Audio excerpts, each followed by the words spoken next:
de Verde, va a quedar la red ferroviaria. Y esa misma red ferroviaria, que digamos, de alguna manera es uno de los timbres de gloria económica del Porfiriato, pues, comunicar el país y a la gente, buscar crear un mercado nacional, esa misma red ferroviaria va a permitir después derrocar ese régimen.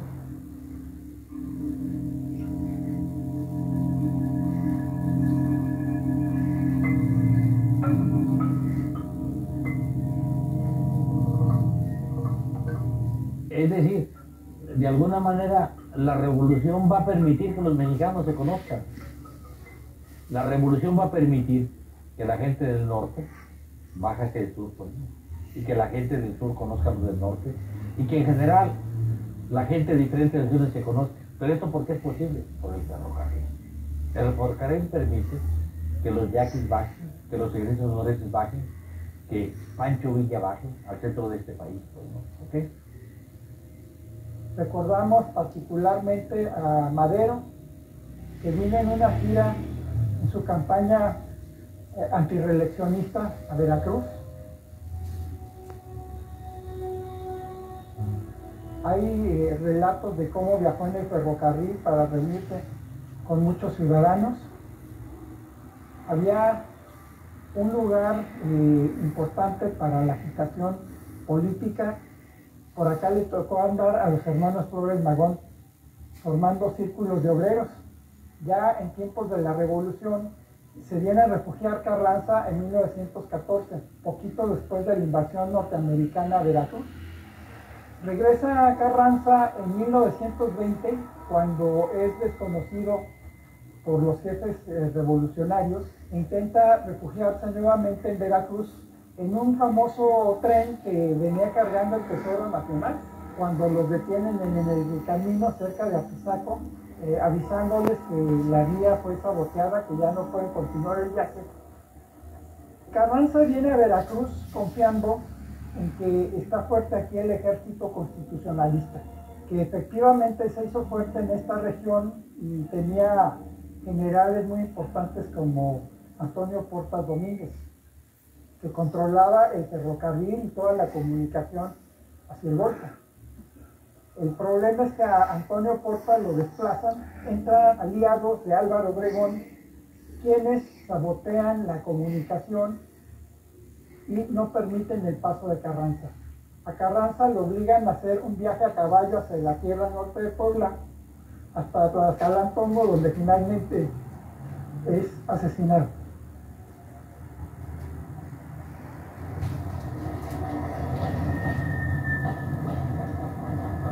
Porque la revolución se va a hacer a través del ferrocarril, pues, ¿no? Es importante recordar que en su inicio el ferrocarril era un servicio caro. ¿Por qué?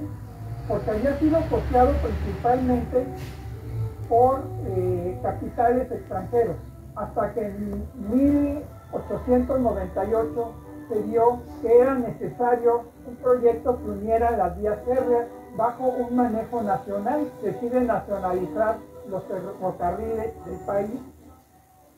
Se crea la empresa Ferrocarriles Nacionales de México, que va a ser la empresa que va a arropar o va a concentrar a las principales líneas ferroviarias del país.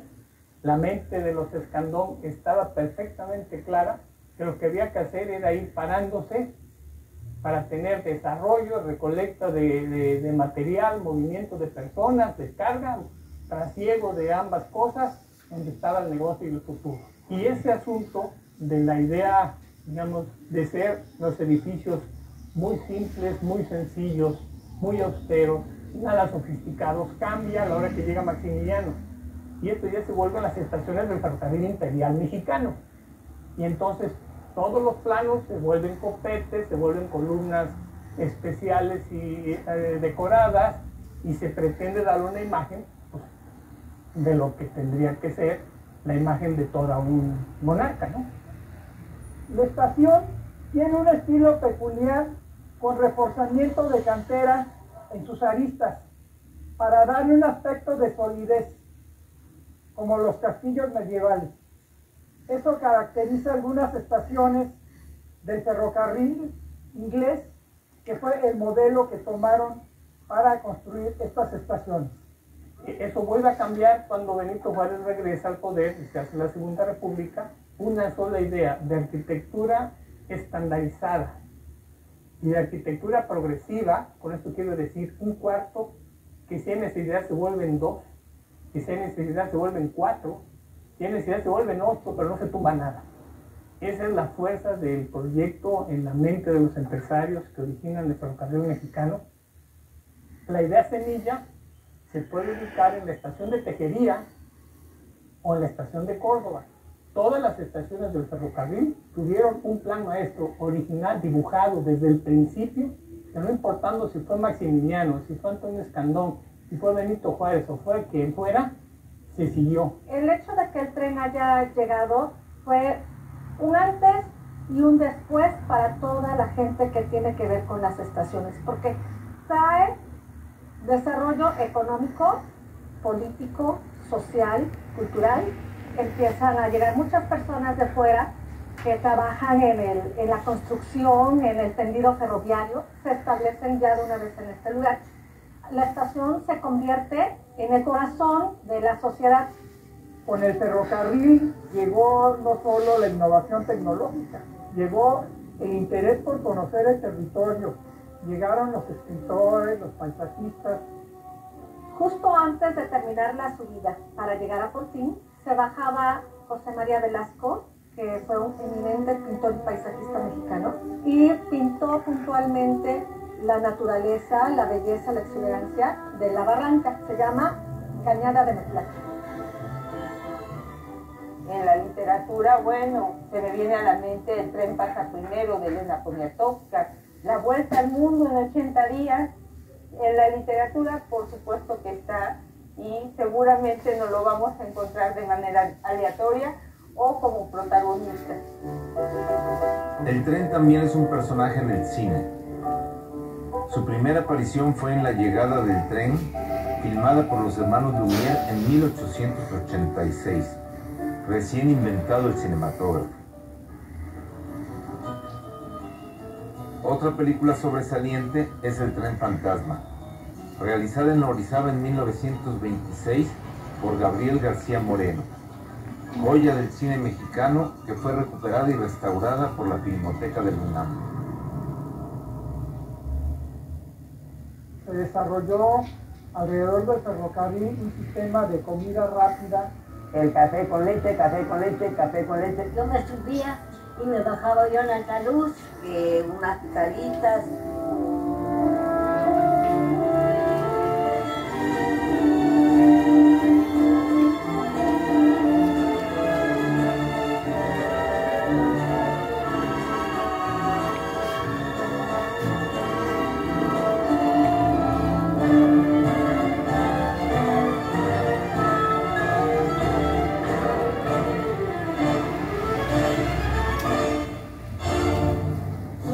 El ferrocarril en este lugar daba muchas fuentes de trabajo, entre ellas la venta de las gardenias era sumamente importante.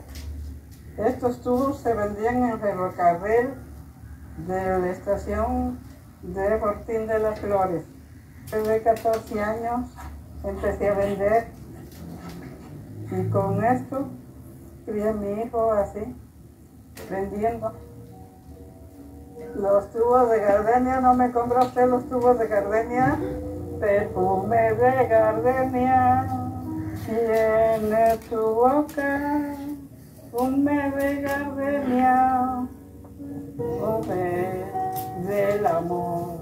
Era ya una tradición y era una gran fuente de trabajo vender esos tubos y esas plantas. Los cobradores no les permitían subirse a vender sus productos y bueno, ellas subían de contrabando y ponían en riesgo sus vidas. En la década de los 20, el ferrocarril mexicano empieza a electrificar una parte de su vía entre Esperanza y Paso del Macho. De manera concreta, las famosas cumbres de Maltrata. El gerente del ferrocarril mexicano establece un acuerdo con el gerente a su vez de General Electric para realizar un proyecto encaminado a electrificar una parte específica de la línea que iba de la Ciudad de México a Veracruz. La locomotora MIN 1 simboliza el momento de innovación tecnológica más relevante en el siglo XX. Tuvimos accidentes muy serios, uno de ellos en Nogales, en la estación, el tren de pasajeros, iba saliendo Sábado de Gloria a las 12 y fracción, saliendo, se vinieron dos máquinas diésel que se desprendieron de un tren de carga desde la montaña y vinieron a estrellarse contra el tren de pasajeros. Fue una tragedia espantosa, hubo muchos muertos ahí. Estando en Maltrata, dicen, nos da tiempo de llegar al Encinar. Sábado de Gloria, y de cómo. Pagador no salía a las 3, salía a la 1 de la tarde. Se fue loco, ya sin freno. Con el fierro de la rueda sacaban chispas, se pusieron al rojo. Entonces, al chocar las máquinas locas con las máquinas de pasajeros, se subieron sobre las otras, explotaron los tanques.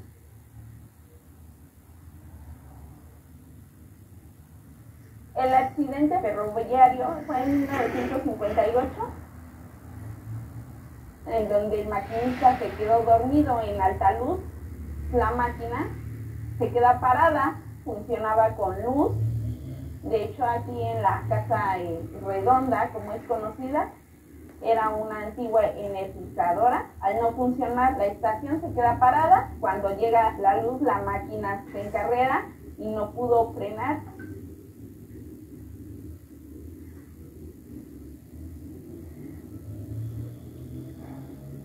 Veníamos con el motor y el armón. Entonces al llegar al túnel 3, número 3, antes de llegar, ahí se cambió un riel y se quedó alto. Pues llegó el armón y nomás iba yo con el freno. Y yo lo pensé, dije yo, híjole, a ver si no se descarrila el armón. Y dicho bien, yo salí volando, me arrastró como 3 metros y se me fracturó la clavícula. Y muchos accidentes hubo, pero de todos modos el ferrocarril sigue siendo el medio de transporte más seguro de todos los que existen. En la década de los 30, justamente con el presidente Lázaro Cárdenas, esta empresa que era Ferrocarriles Nacionales de México, que se había creado en 1908, se va a nacionalizar en este periodo del gobierno de Cárdenas. Sin embargo, el ferrocarril mexicano va a permanecer como una empresa independiente. Hasta 1946, el gobierno mexicano decide tomarlo bajo su tutela y en 1948 crea la empresa descentralizada del ferrocarril mexicano. Y no va a ser hasta la década de 1960 que el gobierno mexicano decide incorporarla a esta empresa denominada Ferrocarriles Nacionales de México. Sí, mira, ahí viene el tren ahorita y vas a ver que ahora ya el tren no va a parar.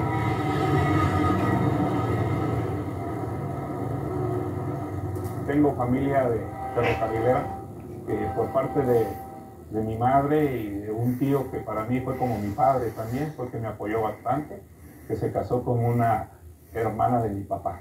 Él fue jefe de estación muchos años aquí en Paraje Nuevo. Tengo una familia atrás, ¿verdad?, de ferrocarrileros, y por eso fue que entré a trabajar al área de transportes. Sueño que hago movimiento, sueño que voy en el tren, sueño estaciones, otros lugares, no los mismos a lo mejor que yo recorrí.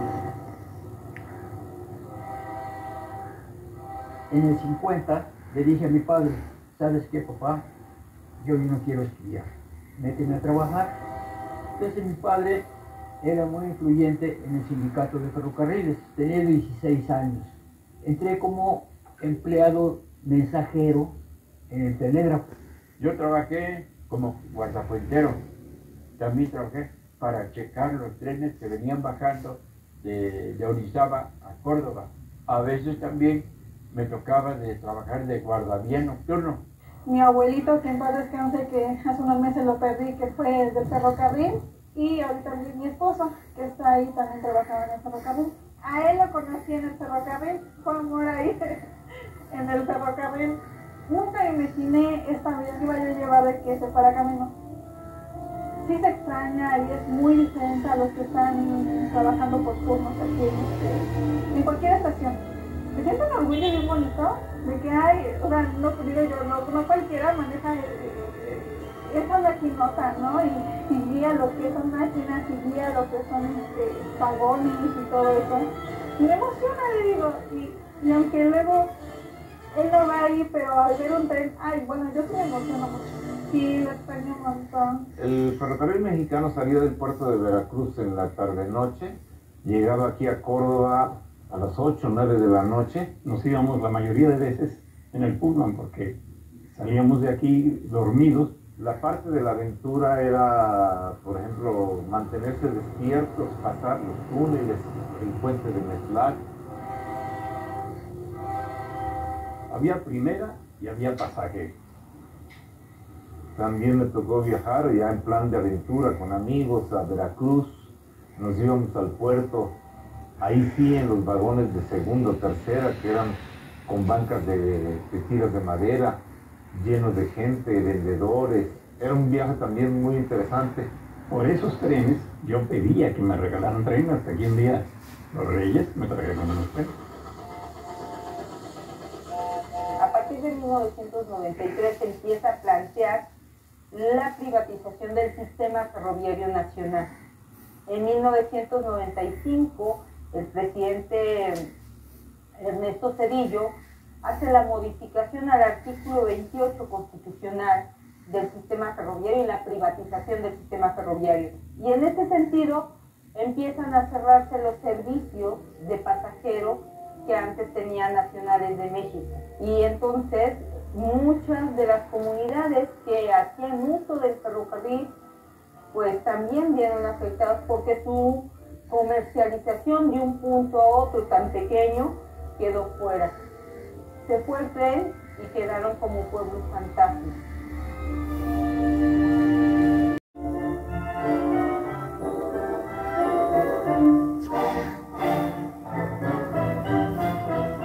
A partir de que el tren dejó de pasar, Maltrata se convirtió en un pueblo fantasma, porque la gente, bueno, dejó de tener ingresos y se vio en la necesidad de emigrar a Estados Unidos y a otras ciudades.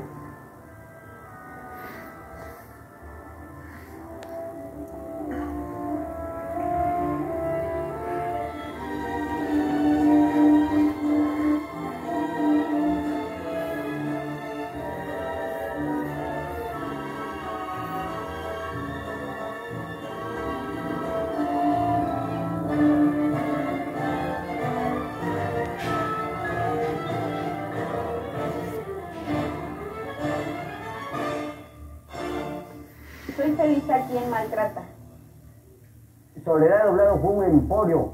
Aquí se venía la concentración por la importancia que tuvo y que le dieron al ferrocarril mexicano. Todo ha desaparecido, todo se ha acabado lamentablemente. El proceso de la liquidación vino desde el norte. Cuando nosotros estábamos aquí todavía trabajando, no, pues a lo mejor a nosotros nos dijeron, vamos a seguir trabajando. Pero era como un reloj, ahí viene. Y ya cuando llegó acá dijeron, ¿saben qué? Hasta acá se acabó el ferrocarril nacional de México. Yo sentí feo porque pensé en mi familia, o sea, mis hijos. Y las empresas que tomaron la concesión, pues se desentendieron de dar servicio al público, dedicándolo exclusivamente al transporte de mercancías. También con ello, pues tramos ferroviarios que estaban en desuso quedaron completamente desprotegidos. Al no formar parte de la concesión, se creó una laguna legal que dejó en situación de falta de defensa ese patrimonio. Hay registro de que algunos de los trabajadores hicieron uso de los derechos de vía o de las estaciones. Entre los años 2009 y 2011, el INAH estuvo dando seguimiento a un saqueo organizado de vías férreas entre Maltrata y la Barranca de Metlac. Tuvimos que presentar 2 denuncias ante el Ministerio Público Federal, que afortunadamente tuvieron éxito cuando logramos la detención en este lugar de uno de los principales saqueadores de vías férreas del país. Ya tenemos algunos proyectos tanto de cultura como de turismo para poder realizar pues algunas actividades que realcen el patrimonio que tuvimos aquí, la importancia de la estación del ferrocarril. Estamos de la mano con el INAH, ya nos están asesorando en algunos aspectos para poder llegar a algún acuerdo y poder rescatar este pues importante y valioso patrimonio. La solución para proteger este valioso patrimonio sin duda involucra tanto a las autoridades como a los posibles usuarios que puedan volver a utilizar este importante tramo de vía que quedó en desuso desde 1985. El trabajo se ha hecho y para eso lo que hemos tenido son talleres de participación ciudadana diversos. El mismo Metlactón, que es simplemente convocarse en un sitio, normalmente en las estaciones. La propuesta es muy sencilla: aprovechar ese trazo de 7 kilómetros que quedó en desuso. Eso sería posible en la medida que se apoyara un proyecto de parque lineal. El puente de Metlac, ha habido una serie de iniciativas para rescatar esta infraestructura ferroviaria. El puente de Metlac está en una zona natural protegida. Han impulsado iniciativas para su rescate y su protección. Hay una validación social muy importante que se ha llevado a cabo. Ya se llevan 180 metlactones, que son caminatas en estos más de 25 años en que ha quedado esto a la deriva. Son más de 10.000 personas que han caminado. Primer punto importante era generar la declaratoria de zona de monumentos históricos industriales, que podría ser, si se avanza en los próximos días, la primera o la segunda a nivel nacional. Tenemos que pensar en lo que fue el ferrocarril sureste que se inauguró en 1950 y que iba de Coatzacoalcos hasta Mérida. Y parte del proyecto del Tren Maya está retomando estas estaciones, pero finalmente se van a afectar también territorios como lo hizo en el siglo XIX. Pero, ¿cuáles son las bondades? ¿No? Tendríamos que ponerlo en la balanza. Claro, porque aquí pasó lo mismo. Es decir, aquí también fue criticado. En su momento hubo crítica de que está destruyendo los árboles para abrir brecha, pues tenían que dinamitar. Entonces también eso creó muchas críticas en su momento, en el siglo XIX. Y ya posteriormente, bueno, pues ya fue visto de una forma normal, porque además el discurso occidental de ese momento era: traemos el progreso, te va a ir bien. A todos le va a ir bien. ¿Por qué? Pues porque va a ir un progreso para ti y para tu comunidad y para tu ciudad. El beneficio que traerá el Tren Maya seguramente generará un desarrollo turístico y comercial muy importante para toda la zona sureste del país. Yucatán, Quintana Roo, Campeche, Tabasco, Chiapas, son estados que se van a beneficiar por esa obra. Eso no cabe duda. ¿Es controversial? Sí, como también lo fue el ferrocarril mexicano de 1873. Yo espero que todo sea para bien de nuestra nación. Finalmente, pues eso es el objetivo, ¿no? ¿Qué desarrollo va a tener para las comunidades que, por ejemplo, cuando se fue el tren de pasajeros en esta zona de Yucatán, pues muchas comunidades se quedaron aisladas o sin su economía? Y hoy que vuelve es algo generoso y que nos va a ayudar nuevamente a tener una forma de vida. Siempre lo digo, ¿no? El que se sube al tren ya no se baja. Esto es una pasión, ¿no? Al ferrocarril lo puedes mirar desde las distintas disciplinas y siempre vas a encontrar algo. Desde la literatura, desde la economía, desde la sociología, de la política, siempre el ferrocarril te deja algo. Entonces el que se sube al tren ya no se baja. Y yo ya no me bajo. Ahora que que inauguren el Tren Maya, espero tener la oportunidad de hacer todo el recorrido. Ese es uno de los objetivos de mi vida.